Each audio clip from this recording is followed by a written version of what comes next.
Welcome to Legend Origin Studio. Today, we dive into the inspiring story of a legendary artist who broke all traditional rules and forever revolutionized the art world.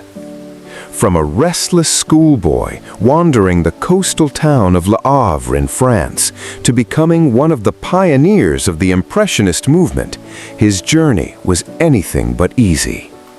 He is none other than the master of light and color, Claude Monet. How did a teenager who sketched biting caricatures of his teachers in the margins of his school notebooks transformed into the ultimate visionary of nature's light? And why did he refuse to compromise his artistic vision despite facing near poverty and harsh criticism from the Parisian art elite?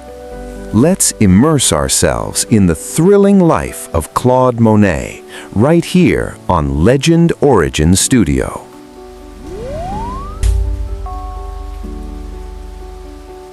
Claude Monet.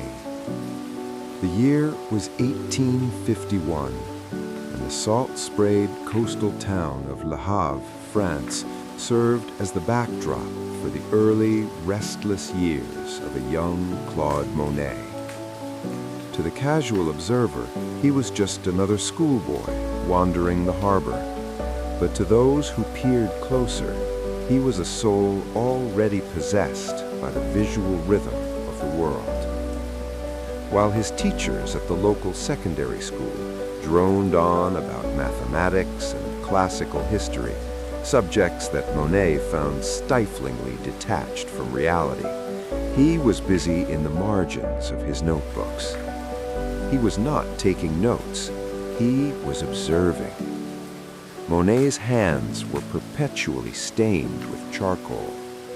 He began to draw caricatures, and they were not merely sketches, they were biting, humorous, and remarkably astute portraits of the very teachers who stood at the front of his classroom.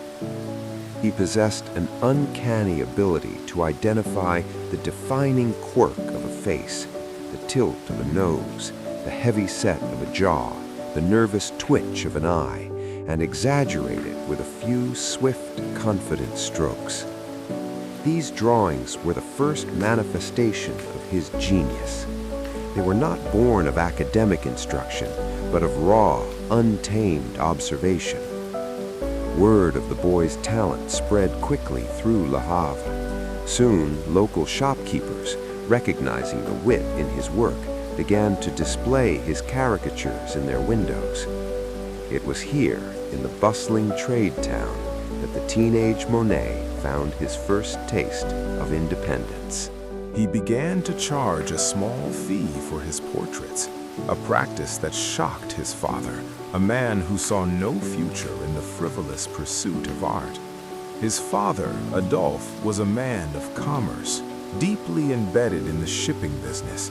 He envisioned a future for his son among the ledgers and the steady rhythm of the docks, not the unpredictable world of paint and canvas.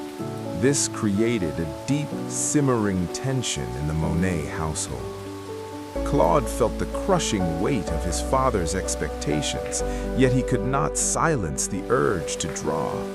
Every time he stood on the docks, watching the sunlight shimmer across the English Channel, he felt an electric pull that his father's spreadsheets could never satisfy. He was a teenager caught between the rigidity of his family's bourgeois ambitions and the fluid, ever-changing beauty of the French coast. In these early years, Monet's rebellion was quiet but absolute. He spent less time in the classroom and more time on the cliffs, watching how the light hit the water, transforming the sea from deep, brooding steel gray to a vibrant, shimmering azure in the span of an hour. He was learning, without even realizing it, the most important lesson of his life, that the world was not a series of fixed objects, but a fleeting, beautiful dance of light and shadow. He was a caricaturist of the soul, observing human nature with a cynical eye, unaware that soon he would turn that same intensity toward the very fabric of nature itself. The story of Monet is not one of smooth progression, but of a young man learning to trust his own eyes over the dictates of tradition.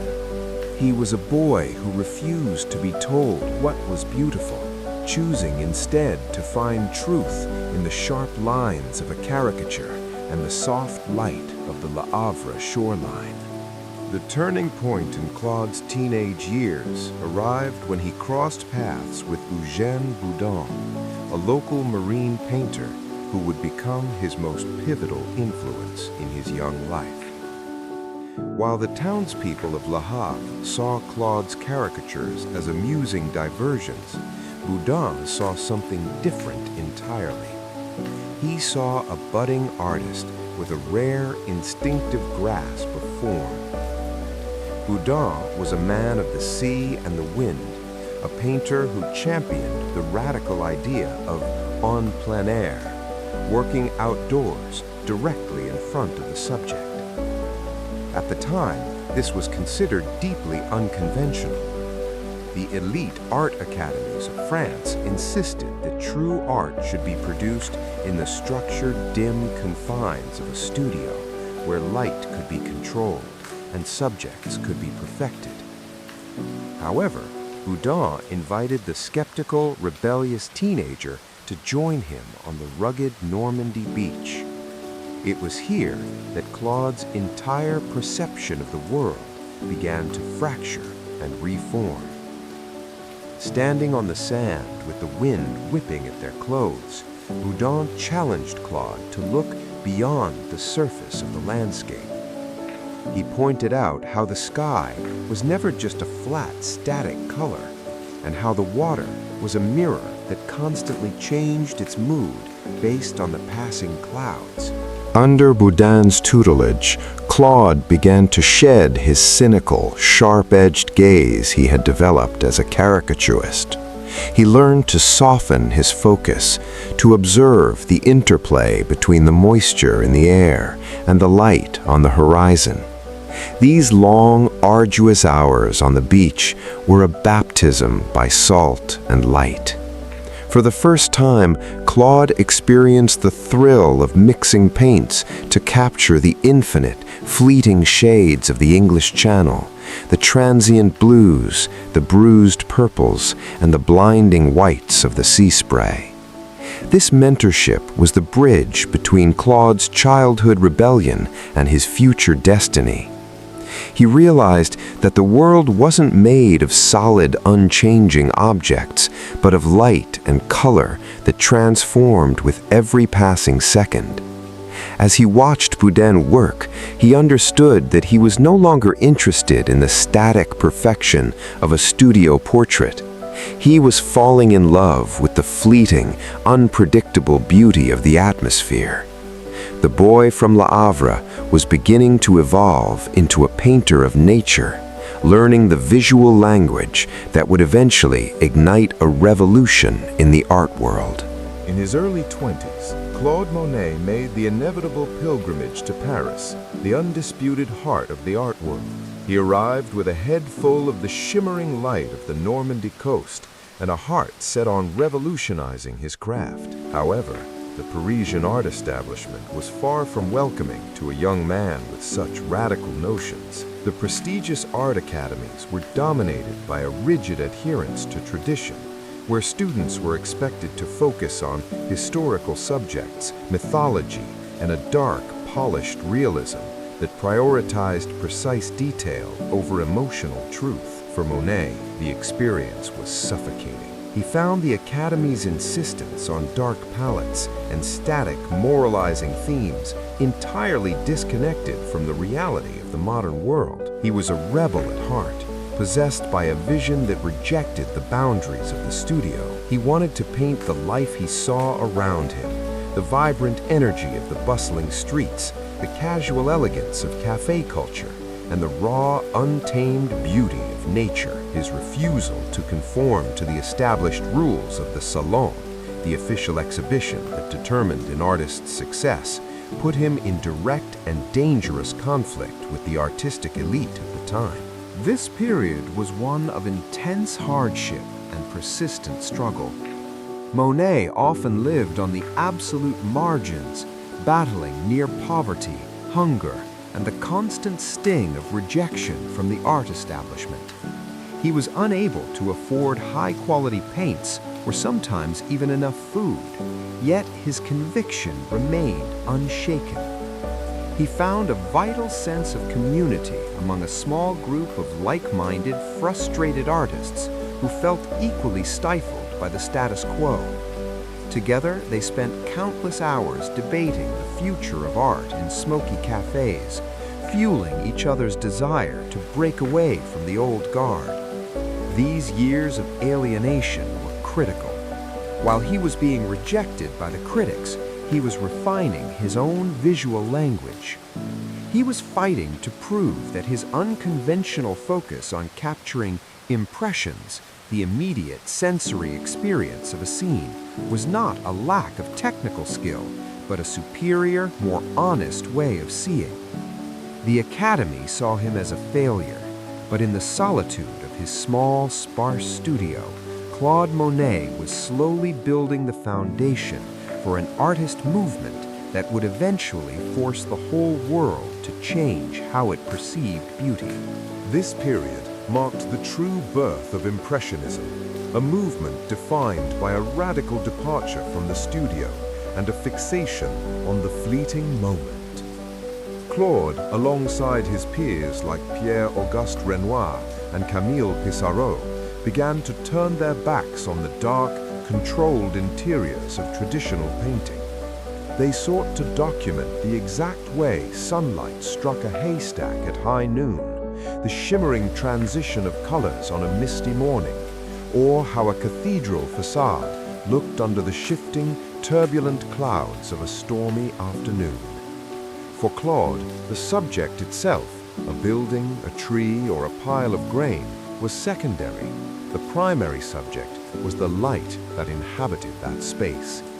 Claude became obsessed with the concept of serial painting, often depicting the same subject repeatedly at different times of the day, to demonstrate that while the object remained constant, the light transformed its very essence. His struggle was no longer just against the stubborn critics of the salon, but against time itself. He painted with a frantic, rhythmic speed, attempting to capture the light before the sun shifted and the atmosphere changed. This phase of his life was defined by constant experimentation with color theory. He moved his work into the countryside, exploring the landscape with a renewed sense of purpose. He realized that his art was not meant to be a static record of a place, but a living, sensory experience. By placing pure, unmixed colors side by side on the canvas, he relied on the viewer's eye to blend them from a distance, creating a vibrancy that traditional methods could never achieve. Through this relentless pursuit of the ephemeral, Claude transformed from a misunderstood rebel into a master who understood that the true beauty of the world lay not in the permanent, but in the fleeting. The final, glorious chapter of Claude Monet's journey brings us to Giverny, the sanctuary that would become synonymous with his legacy. As he matured, Claude withdrew from the frenetic energy of the Parisian art scene to create his own private universe.